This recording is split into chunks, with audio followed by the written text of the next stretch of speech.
Qui sont les FARC, la plus dangereuse guérilla colombienne ?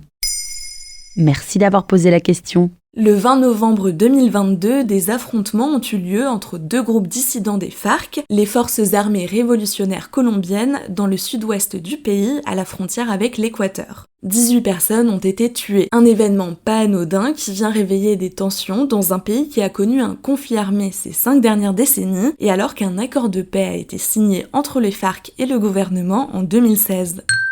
Peux-tu revenir aux origines des FARC ? Jusqu'en 2016, les forces armées révolutionnaires de Colombie ont formé la plus grande guérilla d'Amérique du Sud. Ses origines remontent aux années 60, dans un contexte de guerre froide et de forte instabilité nationale.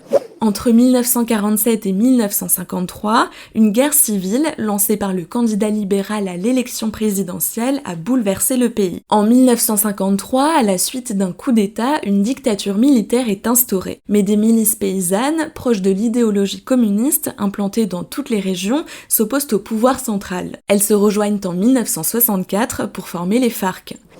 La guérilla s'oppose à l'influence états-unienne sur le continent, le capitalisme et plus généralement les fortes inégalités frappant le pays. Leur action devient particulièrement violente dans les années 80 et 90. Et les FARC comptent jusqu'à 18 000 combattants au début des années 2000. Comment agissaient les FARC ? Le mot d'ordre est de renverser le pouvoir en place par les armes. Pour se financer, ils participent à la production de drogue et au trafic de cocaïne en collaborant avec des narcotrafiquants. Ils mettent aussi en place un impôt dit révolutionnaire sur le bétail.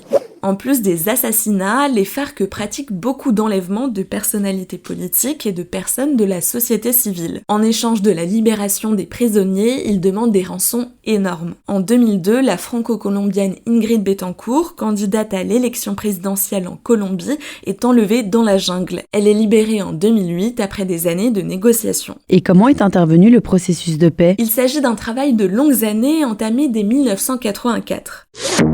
Après de multiples échecs, en 2012, de nouvelles négociations commencent sous l'égide de l'ONU et avec 2 pays médiateurs, la Norvège et Cuba. En septembre 2016, l'accord de paix marqué par un cessez-le-feu est finalement signé entre les FARC et le gouvernement. Malgré cela, le non remporte le référendum pour approuver l'accord avec 50,23% des votes un mois plus tard. L'accord modifié est enfin approuvé par tous les partis et ratifié au niveau législatif en novembre 2016. À l'issue des 50 ans de combat, les instances internationales estiment que les FARC ont été à l'origine de 220 000 morts, dont 80% de civils et de 6 millions de déplacés.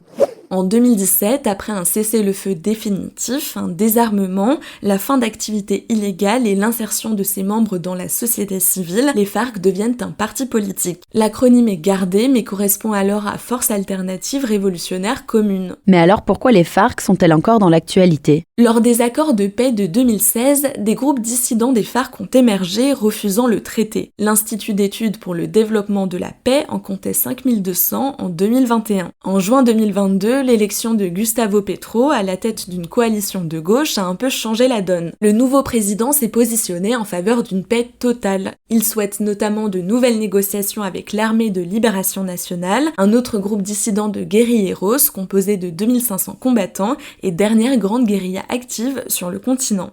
Voilà qui sont les FARC. Maintenant, vous savez, un épisode écrit et réalisé par Pauline Weiss. Ce podcast est disponible sur toutes les plateformes audio et si cet épisode vous a plu, n'hésitez pas à laisser des commentaires ou des étoiles sur vos applis de podcast préférés.